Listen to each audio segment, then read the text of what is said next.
Hi guys, my name's Andy and welcome to the first video in this series of strumming guitar videos. In this video we're going to be covering basic on the beat strumming and also, really importantly, how to play along to the record with absolutely any song that you would ever want to play along to. We're going to cover the basics and I'm going to give you song examples, and also we have a drum track that you guys can practice playing along to with what I show you in this video, so that you can practice the exercises that I have for you. So first of all, to understand about strumming, we have to understand what a beat is, what are bars and beats.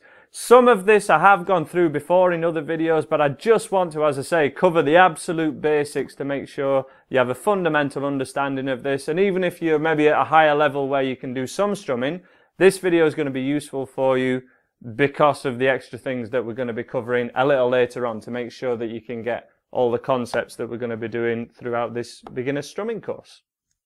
So, what is a beat? Well, a beat is a pulse through the music, a regular pulse. And for example, if your favourite song comes on and you nod your head to it or you tap your foot to it, you're probably nodding your head to the beat. There doesn't have to be something playing on the beat for it to be there, but it runs throughout probably every song you have ever heard. Even if it feels like there's maybe no regular pulse, everything you can hear is probably to a count. And 99.9% of pop songs are to a count of 4. So if we have a regular pulse, we can put that to a count of 1, 2, 3, 4. And it is this count of 4 that we call a bar.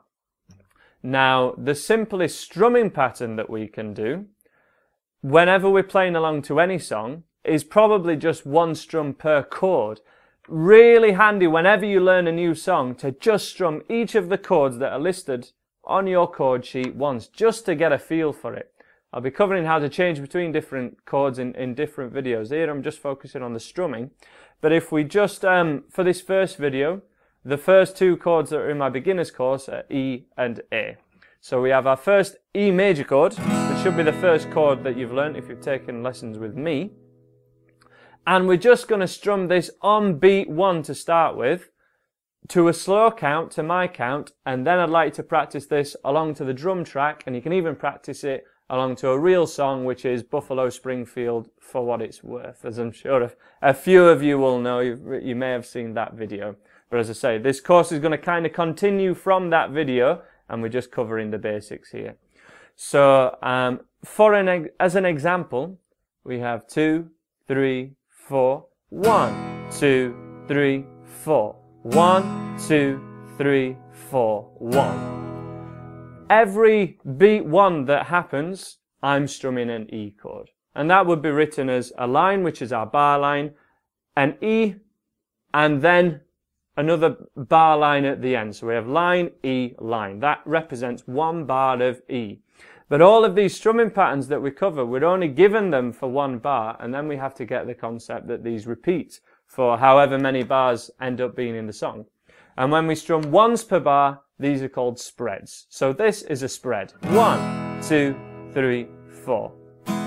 A spread spreads throughout the whole bar is the way to think about it. Now, how do we hear straight away? Let's get us playing along to some real music rather than just along to me. How do we hear the beat in a song? Well, of course, as I've just said, if you're nodding your head to a song, then you're nodding your head on the beat, okay? It's more than likely. But it's not always as easy as that to hear it, especially when we're wanting to play along and we have distractions such as chord changes, or you're wanting to funk up your strumming at all, okay?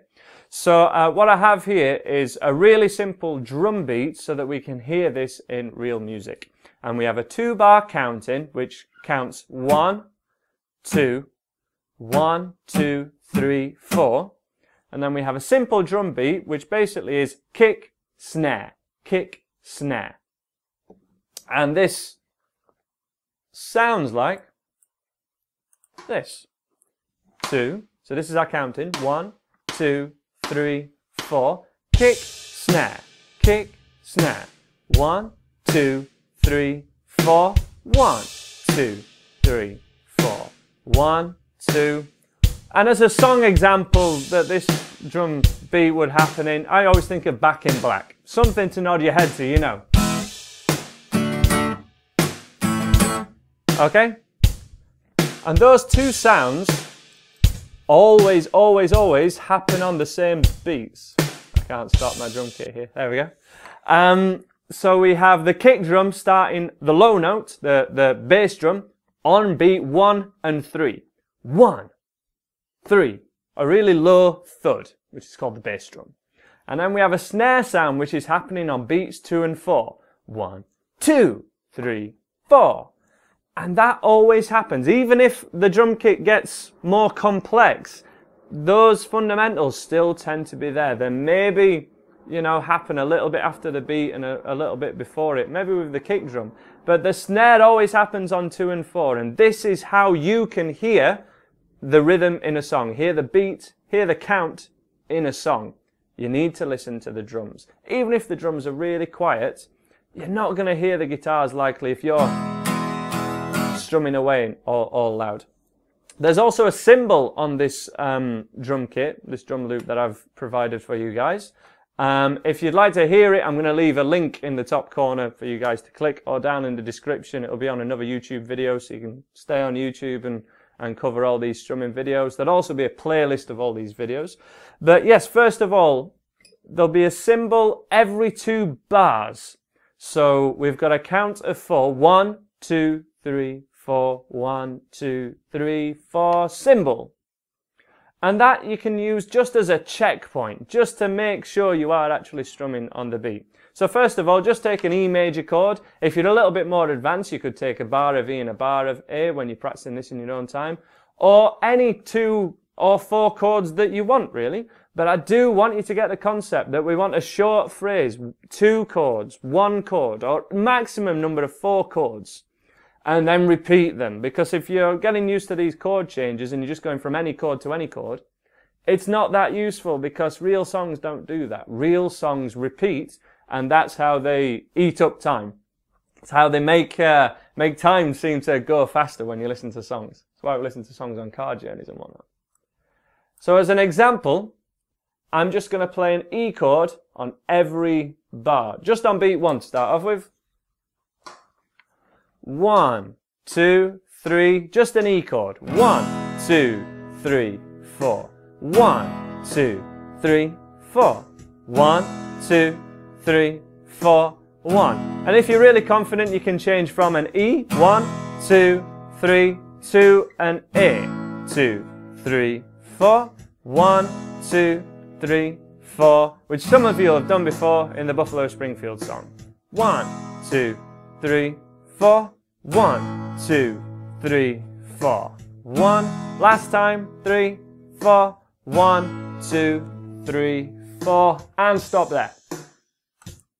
So that drum track lasts a couple of minutes, which is an exercise you need to be able to do. You need to be able to keep those chord changes going on beat 1 for a full 2 minutes. If you can't do that, then you can learn as many chords as you want, but you're not going to be able to play along to real songs, okay? So we need you to do this for every strumming pattern that you learn. We need to learn to repeat it.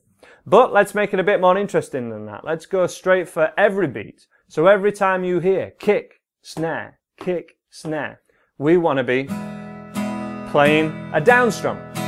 Has to be down strums. We always have down strums on the beat as a rule with strumming. Doesn't matter what strumming pattern you're going for, how complex it may be, I can guarantee that down strums will be happening on the beat, okay? It's really, really rare that that doesn't happen. So let's have a demonstration of this.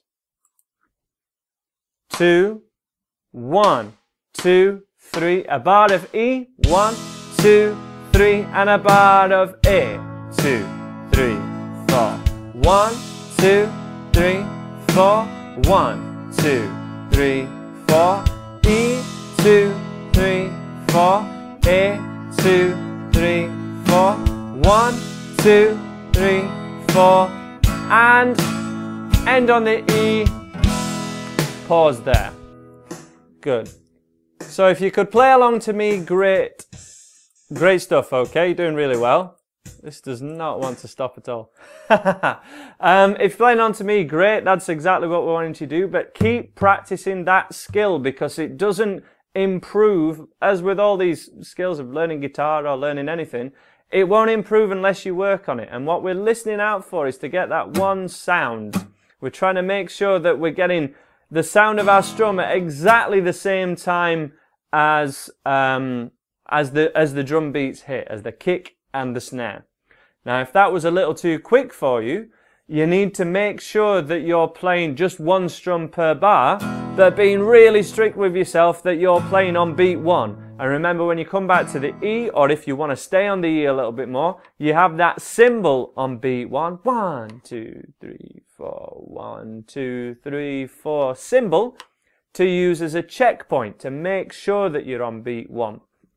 But if nothing else, if you really are, you know, stuck and you're thinking, oh, these chords are a bit too much for me, or if you're kind of good at changing chords, but you're thinking, how do you tell? How do I know if I'm in time? Because I can't see you guys playing, okay? This is a one-way thing. You can, of course, freely send me videos. Check out the Facebook page, Leeds Guitar Tutor for the Facebook. But how can you know yourself whether you are in time or not? This is how. We're going to go along to the drum beat again, but we're just going to mute our strings. With your left hand, we're going to put your hand flat over all your strings. We're not playing a chord, but don't press down to the wood, just touch the strings very lightly. And we get this thud sound. About halfway down your guitar neck, down low, it will still sound fine. We just want this thud so we can hear what your right hand is doing, or just your strumming hand. And what we want to hear is one sound between this and your kick snare. So if we're hearing kick, snare, kick, snare, kick, snare, you're doing this right. If we hear two sounds, if you hear kick, snare, and they're out of sync, then you're a little bit behind or a little bit ahead. If you're a little bit ahead or behind, whichever it is, the best thing to do really is to just stop altogether and try and count in again. What we're encouraging the skill of here is joining into the music. So listening, predicting where that count is, and then joining in. Rather than kind of, the other way to do this is just play over the drum kit. So, or the song that you're going along to. You put it on, but actually you're there in your own little world, playing it whenever you like, okay? How do we tell? Everything happens at the same time, which is why we've got such a simple drum kit to play along to. So if I have listen again, just to demonstrate, your fail-safe method for any new strumming pattern, really handy, you know, if you're going for a harder strumming pattern, let's hear what this right hand's doing. Just mute your strings flat against, and remember, pressing on really light. If you're getting this sound, press on lighter. Simple as that. Make sure you're covering all the strings. So 2, 1, 2, 3, and we hear our kick. 2, 3, 4. And if you just listen to that sound, my hand and the beat happen at the same time. If I'm a little bit behind, it kind of straight away just sounds bad, but you hear, if you listen really carefully, you can hear two sounds. Listen. Purposefully out of time. And what would likely happen there is you'll just drift and drift and drift, and it won't sound good. So you need to be really strict. Maybe tap your foot as well. Tapping your left foot if you're a right-handed guitarist is really handy, because then your guitar's not bouncing up and down. So the opposite side, the knee that's not got your guitar on it. And we're just making sure that we can hear that one sound. And therefore, a really important point is, to play in time and to keep good time yourself, you are not programming yourself to stay the same all the way through. We're actually not keeping a consistent tempo when we're playing along to a drum beat, when we're playing along to something else. When you're playing along to something else, we're actually speeding up and slowing down a little bit the whole time, and we're trying to stay within the good area, what we call the pocket of the song. So if you see a sound wave, there are spikes for every hit. So say this drum kit here would be like spike, spike, spike for kick, snare.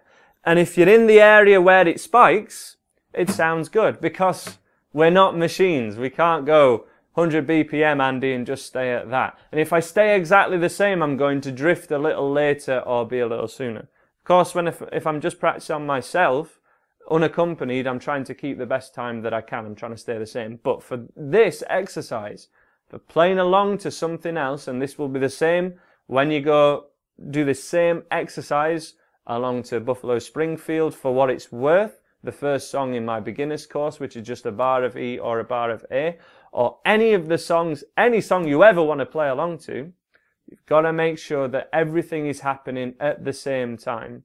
That kind of includes pressing down on your chord at the same time as your strum.